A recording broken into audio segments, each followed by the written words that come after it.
Maybe somebody else is recording. I'm having a meeting thing. Okay, there we go. I had a thing up in my middle of my screen. Sorry, but he's going to talk about how to unravel the diversity of the tyrant flycatchers. And of course, this one's an easy one, the one on the screen there, because if you can't tell a vermilion flycatcher, you better be tested for color blindness, because they're pretty dazzling looking little creatures. That's Wednesday, June 23rd at 6:30. And the link to join the meeting originally was going to be on a WebEx meeting, and now he's changed it to a Zoom meeting. All of the information on how to join these meetings is on the Bear Audubon website. And there it is, Bear Audubon, BEXARAUDUBON, easy to spell, easy to remember, bearaudubon.org. And if you live in any of these counties, any of the counties that touch Bear County plus Kerr, you are in the Bear Audubon region. And we'd love to have you join us. Go on our website, join us, become a member, and get in our loop for our programs. And very soon in the early fall, we're going to start some outings and some other activities where we can get together in person. So consider that. We're a lot of fun. We're a little crazy, but we're a lot of fun. So now I'll just quickly introduce our presenter, and then I'll turn my screen off so he can put his on. We're going to join Greg, and he's going to take us on a journey to a place called Matagorda Island. And it's the last truly wild barrier island in Texas. And he's going to tell us a story about these two people, Doc and Martha, who spent about 10 years there, and what they learned and what they were able to teach us, and how that's informed some of the work that the master naturalists have done on mid-coast and so forth. The documentary is about 26 minutes long, and it was sponsored by the Mid-Coast chapter of Texas Master Naturalists. It was filmed and edited and produced and all those wonderful directed, all that, by our Bear Audubon Society Board Vice President and San Antonio Audubon member, Greg Pasztor. And Greg is, well, he can do anything. He's a wonderful creative person. He's a former journalist. He says former journalist. He's still a journalist. He's a storyteller of first magnitudes. He's really great. And he's been an educator for about the last 15 years. He's been teaching at the Alamo Colleges. And this year, just this week, he announced that he had retired from that post. But before that, he worked in television news for over 20 years. He was a photographer and producer for Ken's TV, a field producer for CBS News. So he's probably seen it all and maybe done it all. We won't ask him to tell those stories, but he is a wonderful creative person, and we're so glad to have him on the Bear Audubon board and in the Audubon family. Greg has asked that if you have questions, if you just put them in the chat, and he'll introduce Bridget and let you know how that works. So sit back, relax. I'm going to stop my share right now so Greg can put the video up, and enjoy the program. Thanks for coming. Hello, everybody. Thank you for joining us. And I am so happy when I get to show this film, because it's about some wonderful people doing wonderful things. And if you're here, you care about those wonderful things. And so it brings me joy to do that. And I'm so happy to have with me Bridget Berger with the Mid-Coast Texas Master Naturalists. And Bridget helped a lot on this project and in logistics. She's known Doc and Martha for a lot longer than I have, and has gone through the Master Naturalist training and was fortunate enough to go through that training with Doc and Martha, which is what a gift and what a joy. And so I guess we'll just go ahead and show this, and we'll talk about it some more after you've seen it. And it's anything you want to say, Bridget, in introduction to watching it? No, other than I hope they enjoy it. Okay, so without further ado, let's roll the tape here. Let me get this queued up.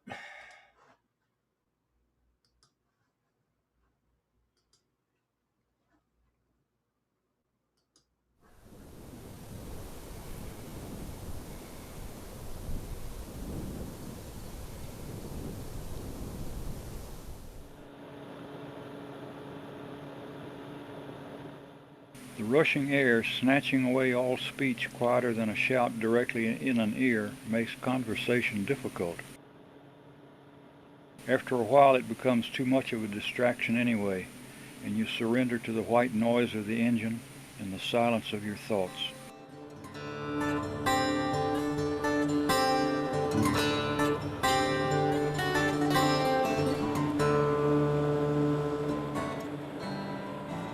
By the end of the trip, you should be in the proper spirit to submit to the spell of Matagorda Island.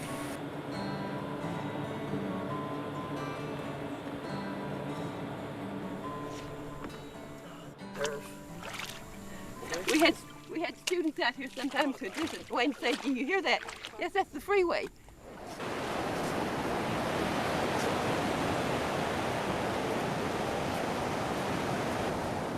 It's a freeway, that's what they say. City kids, city kids. It does They sound don't know like the any freeway. better. No?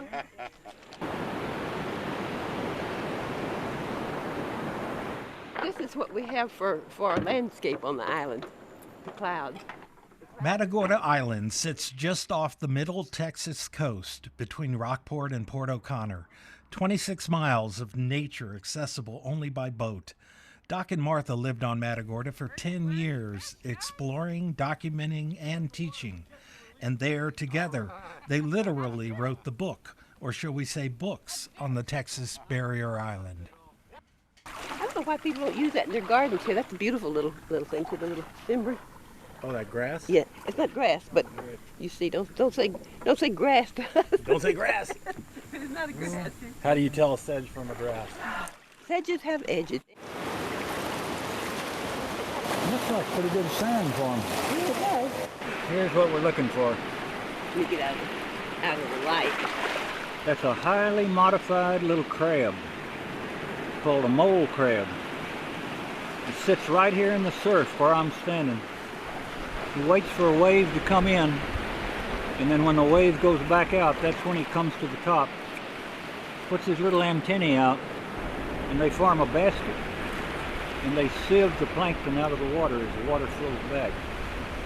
Then by the time he eats that, another wave has come in and another cycle starts. These little fellows can be out here by the hundreds and hundreds. They're perfect bird food. We moved out here in 1993. It was easy for me. I had always wanted to live here where I could get to the beach easy. He was reluctant, but that's just because he doesn't like to do new things. But I don't believe we would have come if it were up to me. It was quite a change. When you put all your stuff in the back of a beat-up pickup and go out and go across the way in a boat, and you end up here at the buildings, and it's so different. This is just a different environment entirely, and when you think about it, it's a little scary. Here you are out here on this little strip of shell and sand. If something comes up, a rattlesnake bite or a hurricane, you're in trouble. You remember the time I threw the wrong switch and flooded the whole hangar with diesel fuel? You knocked on my door and your eyes were this big. Well, man, I didn't know what to do. Another reason people aren't really meant to live out here is the water problem. Then there's a time when they came out to inspect our water situation and were so appalled they were about to quit when good old Norman came up and said, well, he found a dead coon in the water cistern. Maybe that had something to do with it. I used to ask kids when they come out here what they think the most dangerous part of the island is. And they'll name rattlesnakes, they'll name alligators and whatnot. And then I point up to the sun. All plants have to put up with intense sunshine and loss of body water. And one of those that has solved the problem is silverleaf sunflower. And if you get close enough, or you can get close enough with your hand to feel, the leaves are just as soft as they can be.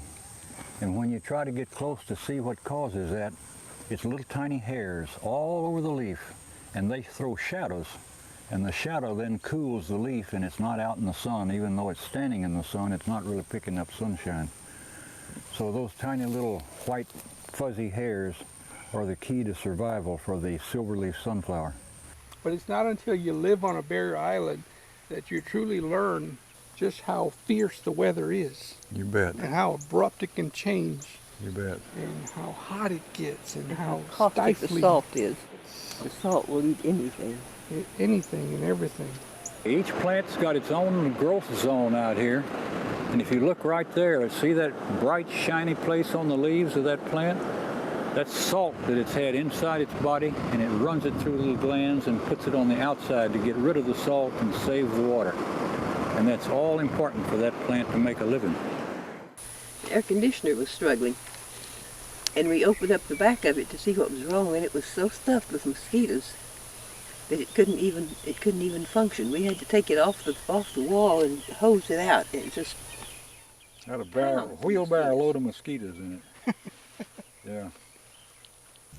I remember encountering the deer, flea and tick infested deer, and mosquitoes so bad that the deer are walking into the ponds or out into the surf, beach and surf just to get away from that infestation. Well, I've seen deer in velvet just covered with mosquitoes on that velvet on their antlers. There's nowhere to go, and they swing their heads and they finally take off running sometimes. Yes. I know they go right out in the surf. I don't know whether they just keep going or what, but they die. And you find dead deer on the beach. Coyotes running scattered down. along. Yeah. isolated, I think is what it was about it. Feeling of self-independence, of wanting to take care of yourself. And it's just so quiet and peaceful. Like we are right now. You can hardly hear anything except me talking. The remnants of a shirt I used to have. The rest of the shirt is worn out. Just make good use of it. Sea oats, S-E-A-O-A-T-S. As much as you see growing up on the dune, there's at least that much growing down in the sand. It really has a massive root system. You can see it exposed right there. See all the roots? And that's what holds the dunes in place. If we have a storm or hurricane, it's okay if it does, as long as it doesn't tear up the sea oats. But if it tears up the sea oats, then the dune's in trouble. It disintegrates. Well, of course, my whole experience was teaching. Taught 30 years at Victoria College. And so when the position out here opened up and I found out it was a teaching position, they wanted people to learn and someone to instruct them. Well, that was right down my alley. This sand is from the excavation of the burrow. And I'm about to dig down and try to find the crab at the bottom of his burrow. See the hole? I'm trying to follow the hole and not let the sand collapse on top of it. That is an iconic member of the beach fauna. Atlantic ghost crab. They can scoot across the beach in a hurry and pop in a hole and they just look like they disappear like a ghost. They're the fastest crustacean in the world. 3 meters per second. Yeah, they are really something. Okay, you see all that digging? Mm-hmm. You see how deep that went? That's his home away from home. I mean, he'll go there in storm, winter, summer. Too hot, he goes down in there to get cool. Too cool, he goes down there to get warm. He avoids his principal predators, or wild hogs, and badgers, and coyotes, and larger birds, and he avoids all those by popping in a hole. And he is perfectly adapted to living in that sand. He's got special little gills that take water right out of the salt water. Leave the salt and saves the water like an RO machine. And those occur at the bases of his legs. Now this one is only about a third the size it'll get. This is a first-year crab. Next year it'll be about twice that size, and the third year bigger yet and probably die. Now these little fellows are key to the health of the beach. If you find these on the beach, you got a healthy beach. If you oil your beach, this will be one of the first critters that gets the oil and dies. So we're glad to see a healthy population of little ghost crabs out here. I remember when Doc first brought us out here as master naturalists, we each caught one of those, and we sat around in a little semicircle up there on the foredunes while Doc talked about them. There's an old beat-up map of Matagorda Island, and he would always wheel it out and start talking. I was a student with the Texas Master Naturalists when we first met. My wife and I had just moved to the area, and we looked around and we said, look at all the stuff that's here, and we don't know a thing about it. I answered an ad in the newspaper for training with the Texas Master Naturalists. We joined, and it was astounding. There was just so much knowledge transmitted and so much enthusiasm for the life that lives there that you just had to get involved. I heard Doc talking about being an educator, and he is that.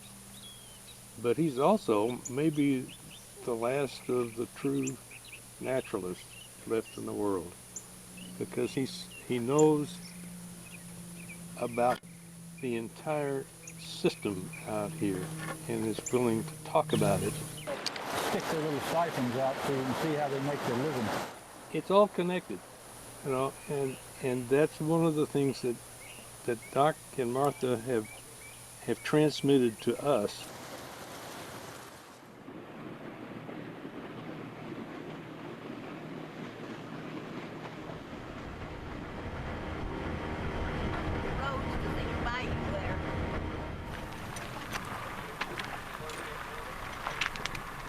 Where our boathouse is, where we're standing, right here, that's Bray Cove. And Bray Cove then brings us here, and here we are on the backside of Matagorda. And look behind you and those shrubs that are sticking up in the salt marsh. The bigger things, they're not quite trees, but they're shrubs. What is it? Black mangrove. Black mangrove. Okay, some of you know, and some of you may have never heard, but black mangroves are becoming more and more common out here on the island and up and down the coast as well. We are on the northern border of the growth of the black mangrove because we've had a series of years which weren't unusually cold. The mangrove has grown and grown and grown, and it's pretty tall right now. But if we get a bad winter, it'll cut it back to the ground and have to start over again. All right, so that's where it is geographically. Where is it ecologically? Out in the salt marsh. That's where you look for black mangroves, on the edge or out in the middle of the salt marsh. No other big trees out there as far as you can look, and you got to ask why. Why can the black mangrove make it out there and other things can't? So here comes the third question. What does it do? What does it do? What's it got to survive out there? And here's one problem it's got. Substrate, anchor, anchor, anchor. It's hard to anchor yourself in something that has the consistency of oatmeal, because you put your roots out, the wind comes along and just tears you loose, and you can't take it. But obviously the black mangrove's got something going for it. So if you go out there and dig around and look at it, here's what you find. Take a wagon wheel in your mind, think of a wagon wheel, turn it flat, put it on the ground, and let the hub represent the trunk of the mangrove tree, and all the spokes going out laterally would be the roots of the mangrove. And what it does is send its roots out horizontally instead of down deep. And they work just like the cables on a microwave tower.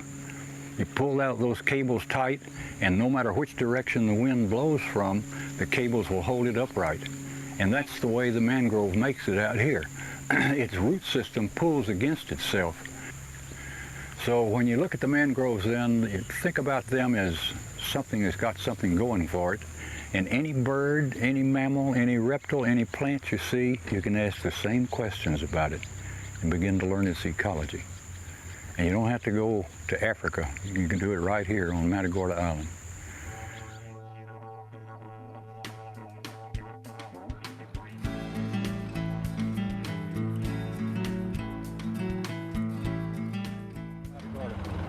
It's just starting to bloom now.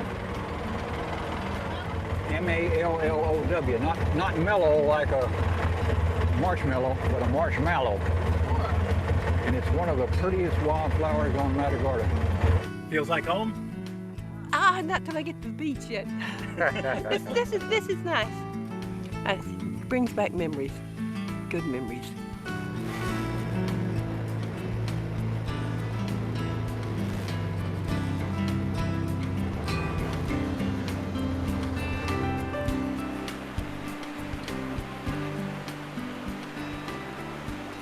Oh, there it is. That little thing right there. Okay. I read in your book you said you'd give up your PhD before you give up your WGA. Yeah, the WGA is an important credential. What is it? WGA, World's Greatest Authority. That's the badge you get when you walk into a place and here's 15 people ready to go out on a field trip and you're leading them. You don't know them and they don't know you and you don't know where you're going, and that's when WGA comes in. You're the world's greatest authority. Many's the time I've been at that little boathouse out there waiting, and here comes the boat loaded with kids across the bay, and you begin to wonder, God, what am I going to do? What am I going to say? And how are we going to handle this group of kids? And it always works out. The best thing to do is not worry about it. Take them to a part of the island you like and let them start looking and talking, and pretty soon you got things going. I remember one master naturalist class where he put the brakes on and jumped out of the truck and grabbed a rattlesnake and brought it back to the cow trailer, we called it, and he said everybody was pouring out the sides.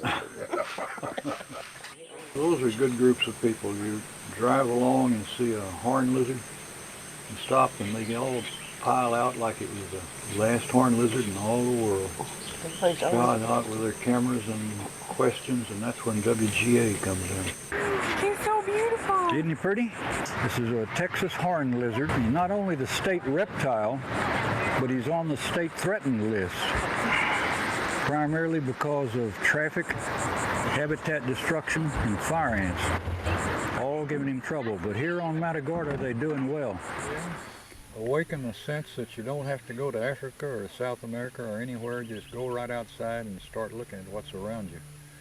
And pretty quick you'll learn that nature's where you are. All you have to do is look out and take advantage of it.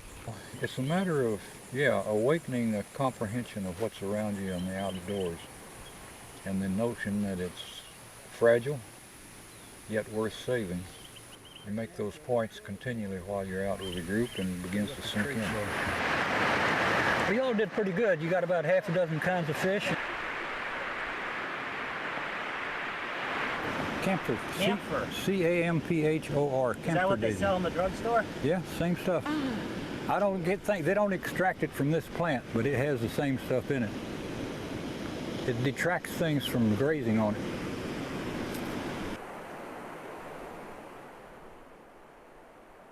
Well, I think there's no question her principal enjoyment is beachcombing. So that's why she wanted to come out here in the first place, and that's where she went every time she has a chance. Beachcomb, beachcomb. You wouldn't believe the mountain of trash we've got at home in Victoria. And we threw out a whole lot of stuff when we went home too. All my treasures. We've been a team ever since the University of Texas at Austin, where we got married. He leads in front and I lead from behind. Whatever we're into, she's into the middle of it, and I'll follow along. I like the wild things and nature of all sorts, but I'm not the natural teacher he is. He's basically a ham. He likes to get out there and perform, and I don't. I much prefer to just walk behind and talk to one person at a time. But I can always ask him if I'm stumped. I can always say, "What is this?" And that's useful. My encyclopedia I carry with me. Very few scientists are capable of writing. That's true enough.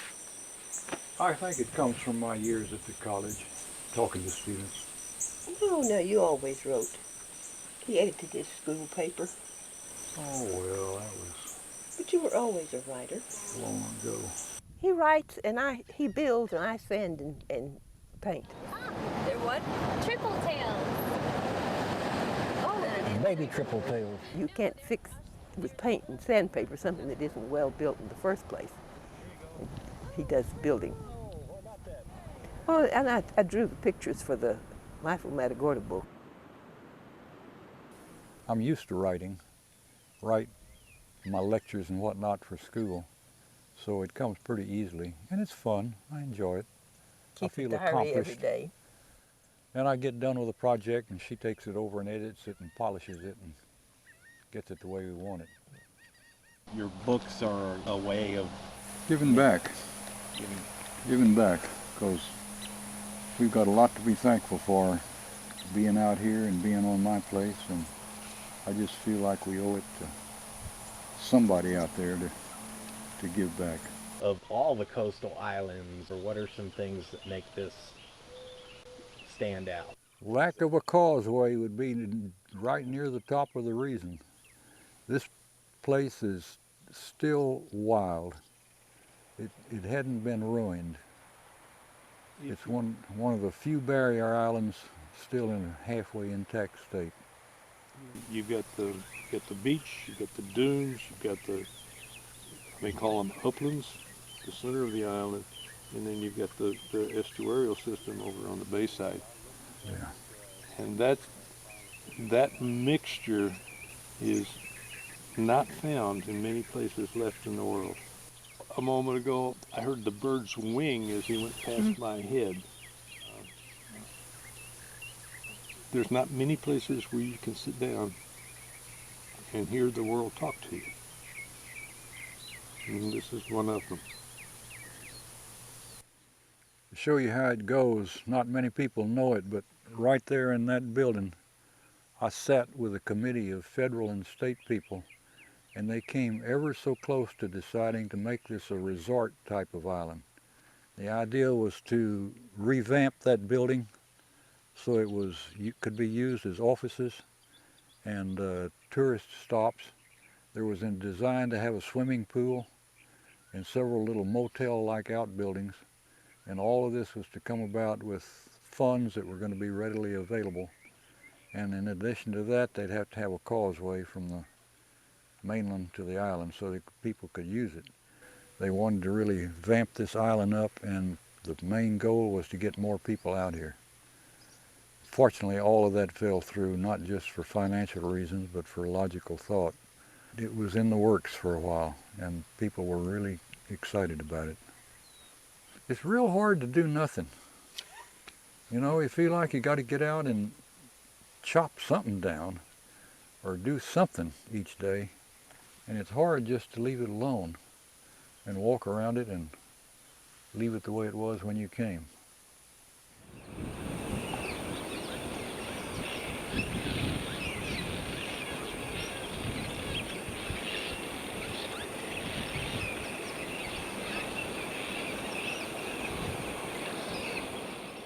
We own 177 acres on the Guadalupe River, and it's just a beautiful place. It's untouched, no cattle, no nothing like that on it, and I lived on it all my life. I had to leave it to come out here, and I missed it, so I'm, in a sense, glad to be back on it again. And then I thought, well, if the land's been so good to me, I'd like to do it a good turn and write about it.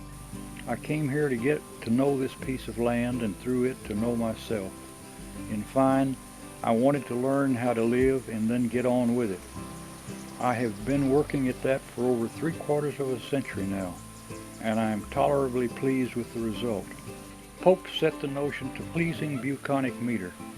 Happy the man whose wish and care a few paternal acres bound, content to breathe his native air in his own ground. Now, this is surely not the prettiest or the most productive piece of land hereabouts, but for me it is special because it is the home place.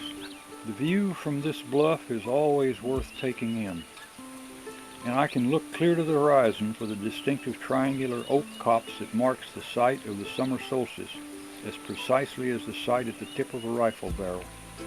I know the smell of spring, and I can divine the mood of the river by the sound it makes as it dashes through the sandstone rubble at the foot of the bluff.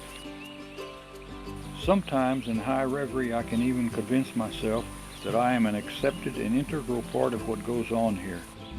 After all, this bluff in its own inert way must be as thoroughly familiar with me as I am with it. We are, I like to believe, good friends.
Wow.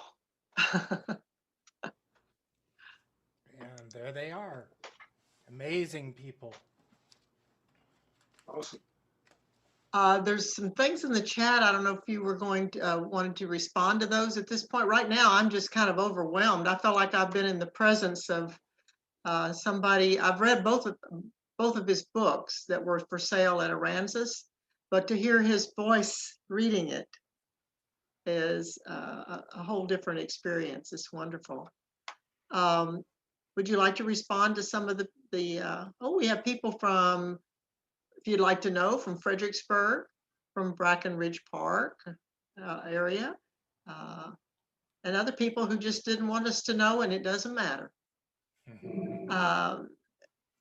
And somebody said that a pair of wood ducks are in residence in Brackenridge Park.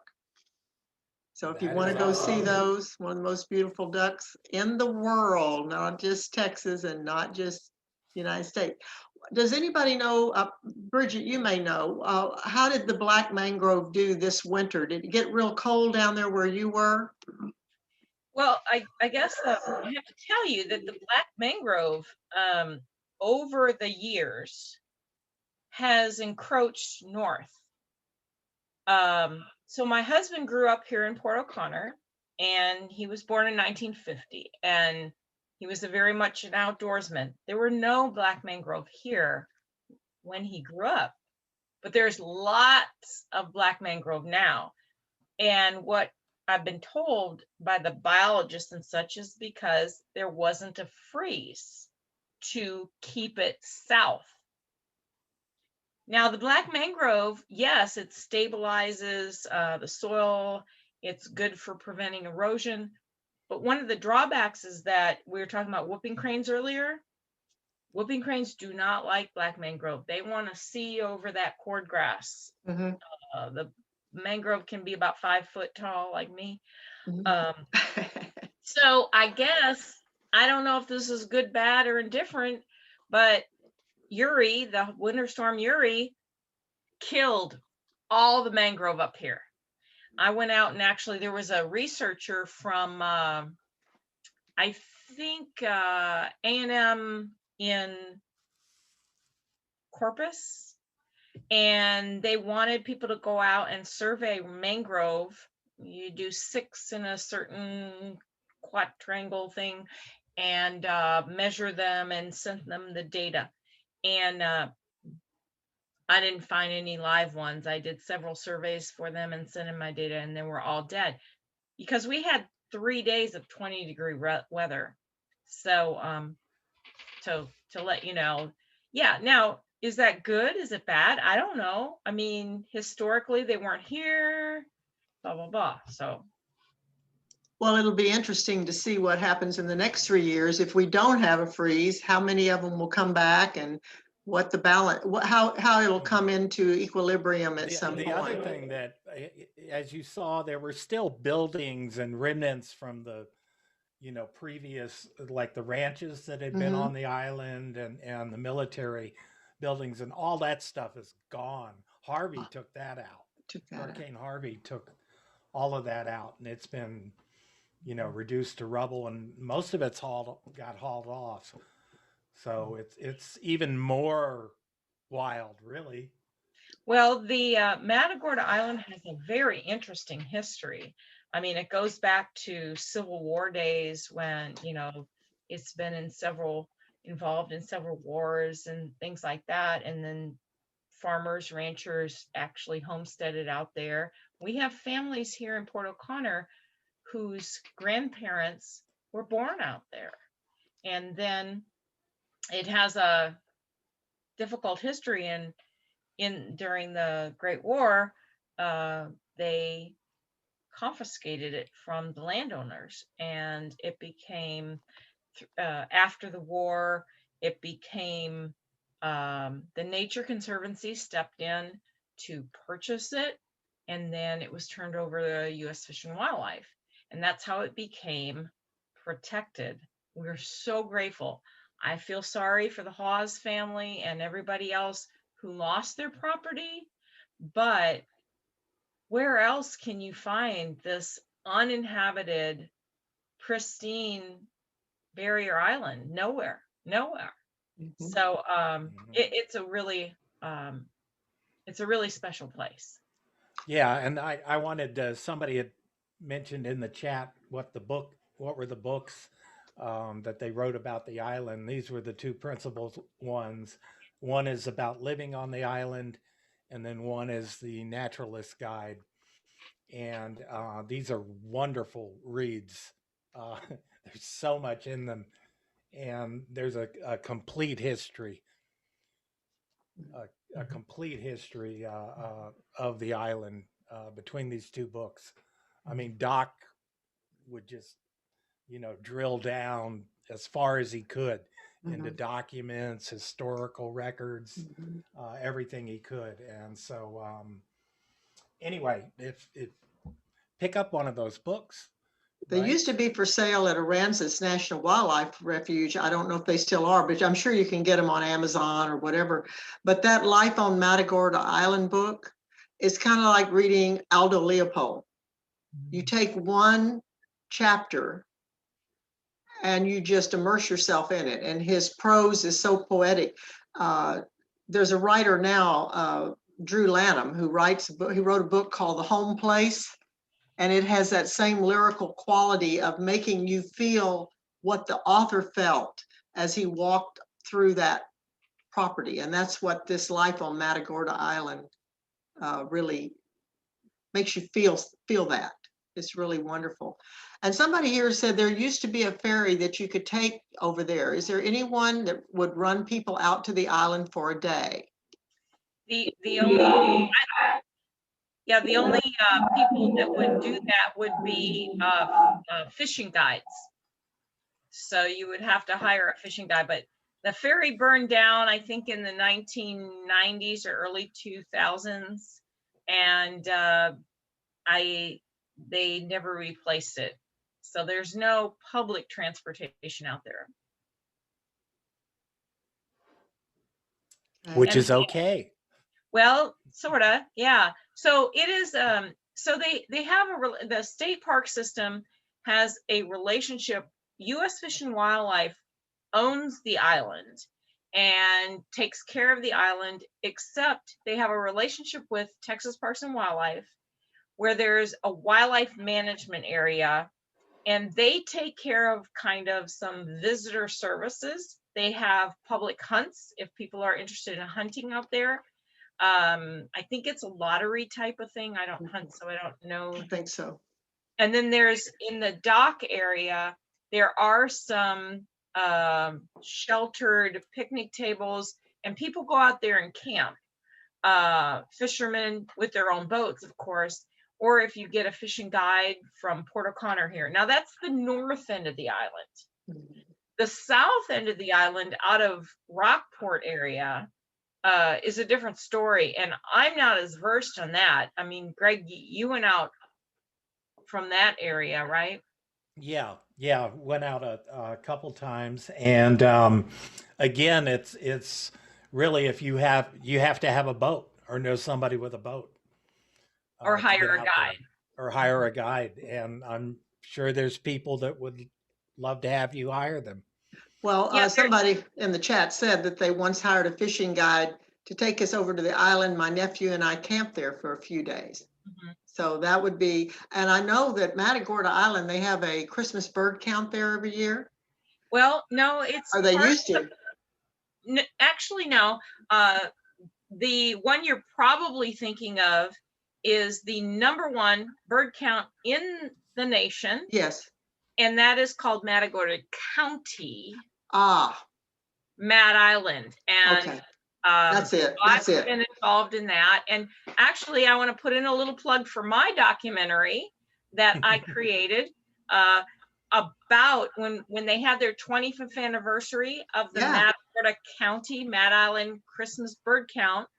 If you go to YouTube, there's a 30-minute documentary about why that bird count has been the #1 bird count in the country for number of species for 23 of its 25 years. When it had that was 2017 when it had its anniversary. I said this has got to be documented. So we created that documentary, and I hope people go out and watch that. That is very cool. How do you get to go on that bird count? Hey, call me. I can get you hooked up. Yeah. I have a friend who's been on it, and she said it was one of the most fantastic experiences to go out there. Yeah, we have, 200 plus species in 24 hours. I mean, I think the max is 250, 252, something like that. Wow. Yeah. But That's it's a number of factors. It's not just that the birds are there. But you'll have to watch the documentary. I don't want to give it fun. Yeah. Why don't you come back and show it to us? Hey, I can do that. That would be a wonderful program as a follow-on to this, and that way you could comment on it. Sure. Let's just, Becca is on the call, and she's our program chair. Becca, I hope you're writing all this down, and let's get this on another program. This is such a wonderful area, and of course the whooping cranes. And we've had a program about Dr. Elizabeth came in and talked to us about the whooping cranes, and yeah, oh Liz, yeah, and of course the Crane Foundation has done a bunch of stuff down there. So it's not from San Antonio. Well, it's only about what, a 2.5 hour drive, 3 hours, Yeah, 3. Depends on how you drive. Yeah, well, if you're Greg, you get there in 30 minutes maybe, but it's not all that far. It's a lot. Yeah.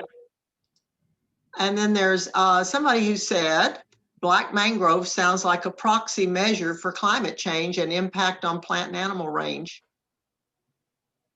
That's a good hypothesis. Let's see. Didn't it used to have an airplane runway down the middle of it? Yes. So the history of the island, the airfield. Well, when Toddy Lee Wynn owned the island, of course that's a whole. The history is fascinating to me. If anybody wants to read,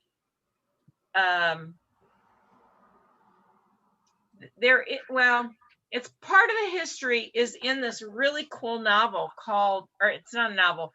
It's a really cool book called The Big Rich, which is about the oil industry in Texas and all of the beginning players. And it mentions the whole Toddy Lee Wynn, who was actually a lawyer for one of the original oil companies, but through circumstances, he ended up with the north end of the island, the segment of the north end of the island. And so he had a runway out there, but the big runway that is out there was put in during World War II after the government confiscated that north end of the island from the private landowners. And I say confiscated because they were given 10 days. There is a documentary that the Hawes family created about this whole circumstance. Now it's created by them, so it's their lean on this, right?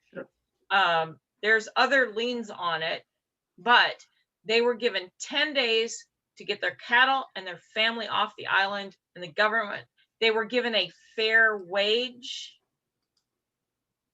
Of course, they never wanted to sell to begin with. Yeah. And descendants of that family, like the children and grandchildren, are still here in Port O'Connor because that's where they came to live. They were granted 30 days after they appealed to the government. They were granted 30 days to move, but they had to evacuate their property. Now in Texas, that's fighting words. Yep. Yep. Get out the 6 guns on that one.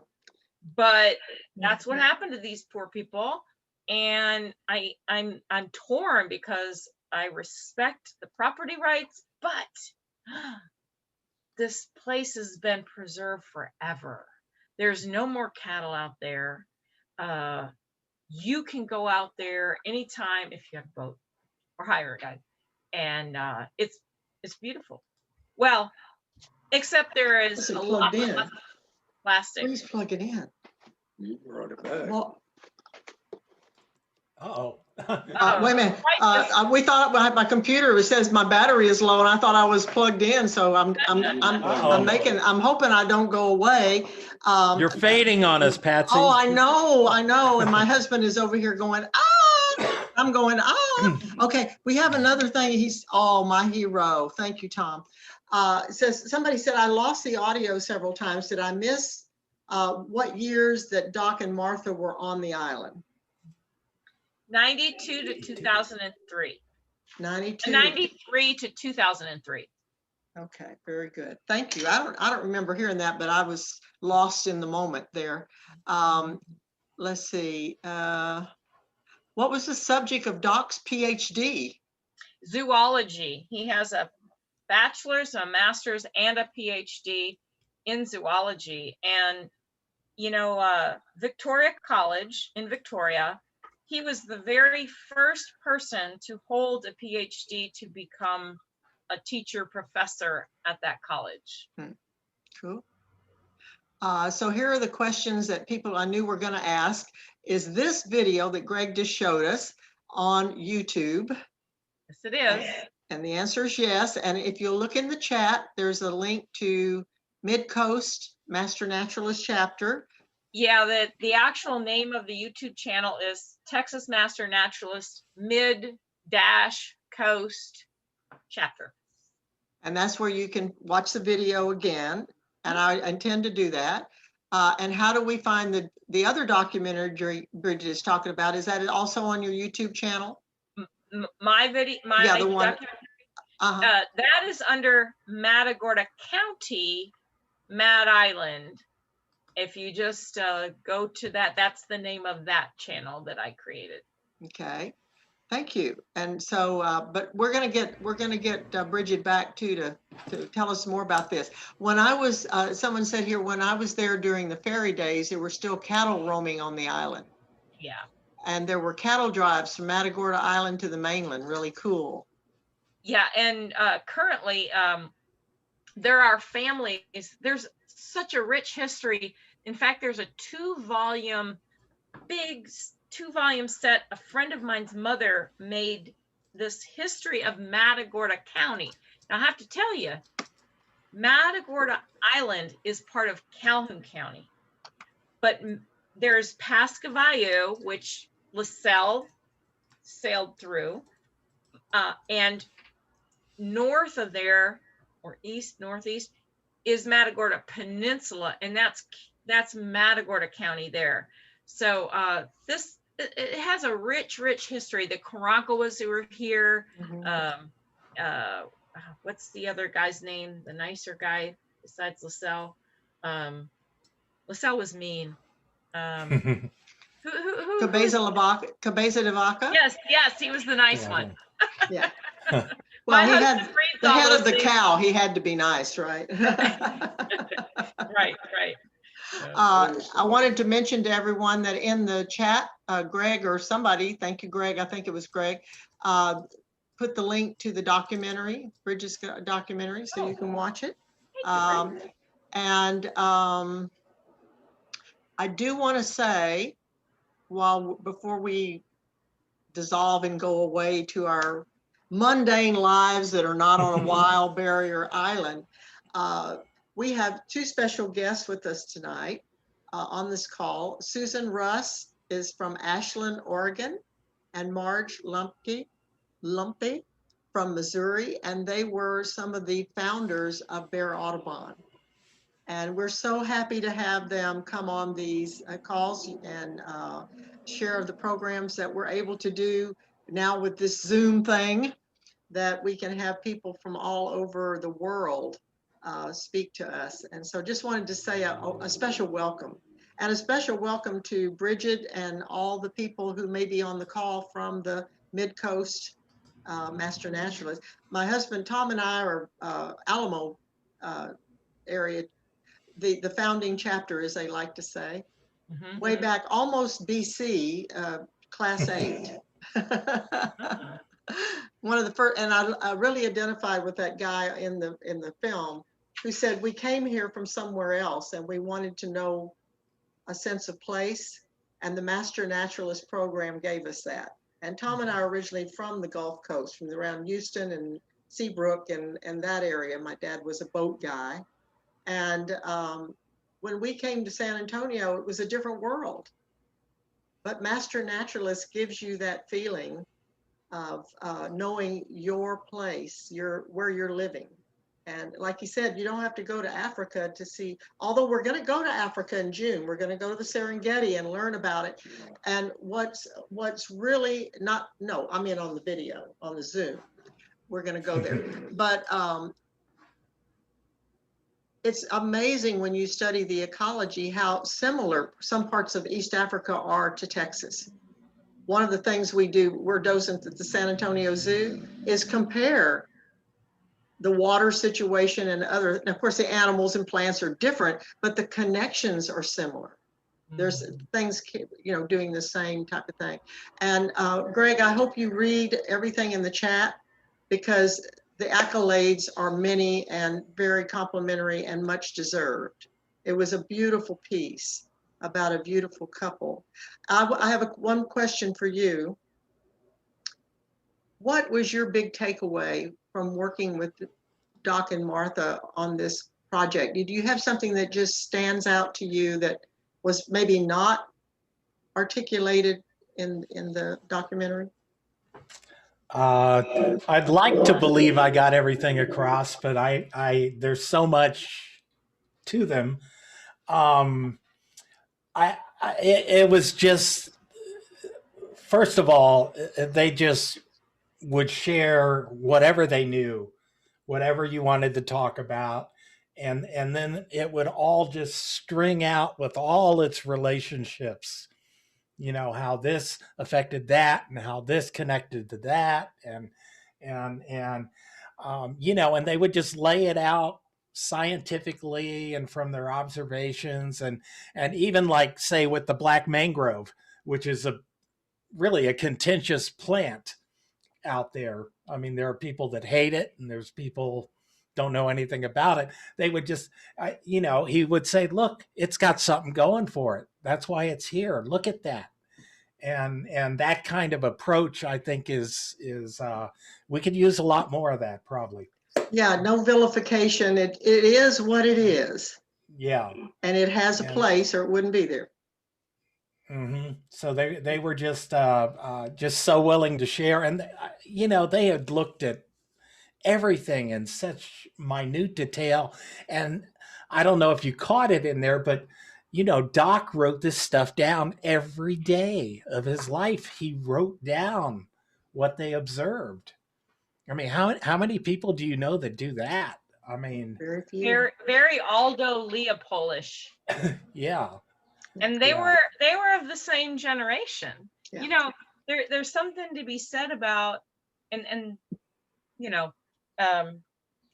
it's before media, it's before internet, when what you had for entertainment and thrills was the outdoors.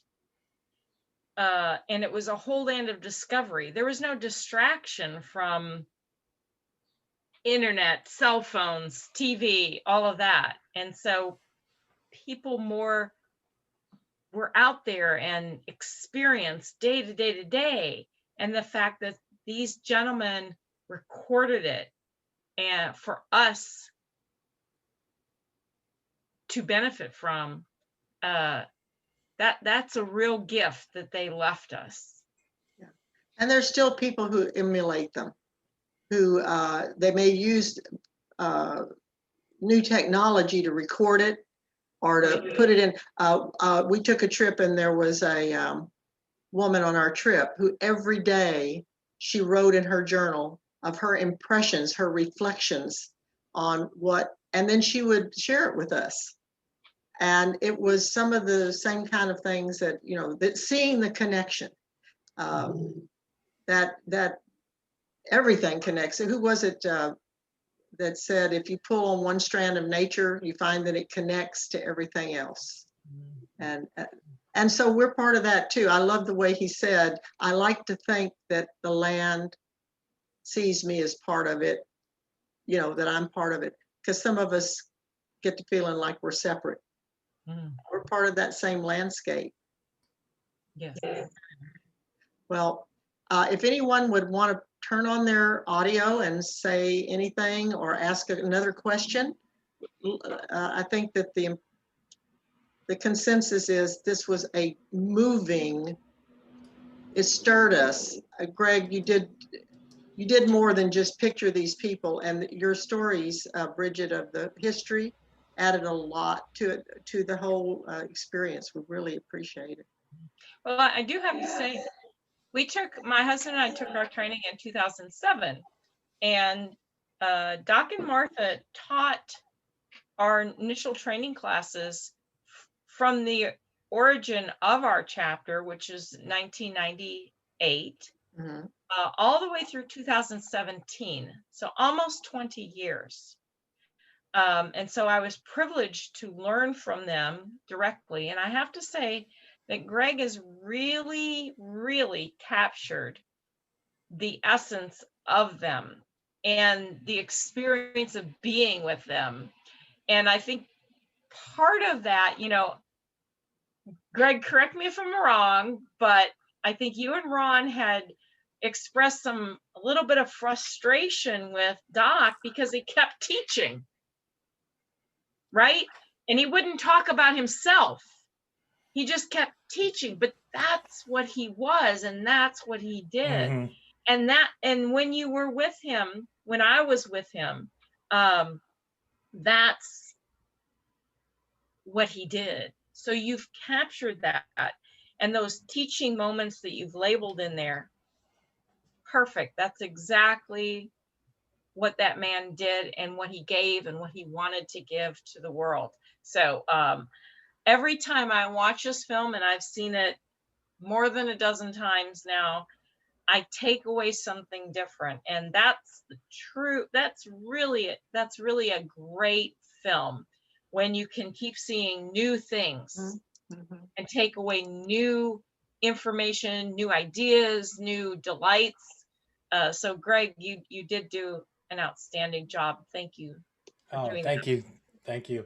Yeah, I the one that always cracks me up, the part where Doc says it's so quiet and peaceful out here, can't hear anything except me talking. I loved his world's greatest authority, the WGA. Yeah. That was so, because he was an interpreter.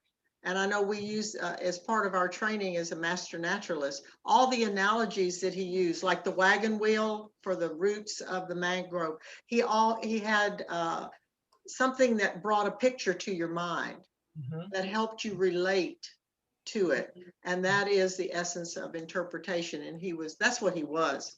And I have to tell you, now I'm teaching classes out in our wetland to children and members in training, and I use his words to teach about that black mangrove. So his legacy. That's how it's carrying on, these wonderful people and keeping them and their ideas alive. So And they're worth emulating. And Aldo Leopold's still alive, and so is Doc, because he'll live through the people that he influenced. And because of Greg's video of documentary, it will be able to go out to a lot more people who never actually met him. Yeah. But they can still. And I've written a list of Doc-isms. Don't forget his supervisor. Yeah, his supervisor. I love it. She said he always said that she led from behind. Yes. I was surprised to hear that she was the one that wanted to go to the island, and she had to talk him into it. Yeah. That was really interesting. Yeah. So I have to tell you, in 2007, when we took our Master Naturalist training, we had 2 of our classes with Doc and Martha. One was at Aransas National Wildlife Refuge, where they had their plant key, and we did a walk on Heron Flats Trail. And literally, Doc led the group. I have photos. Some of the photos that are in this documentary that you saw were mine from that class. But Martha literally was behind. There was a class of about, I don't know, 17, 20, something like that. I was back in the back with Martha.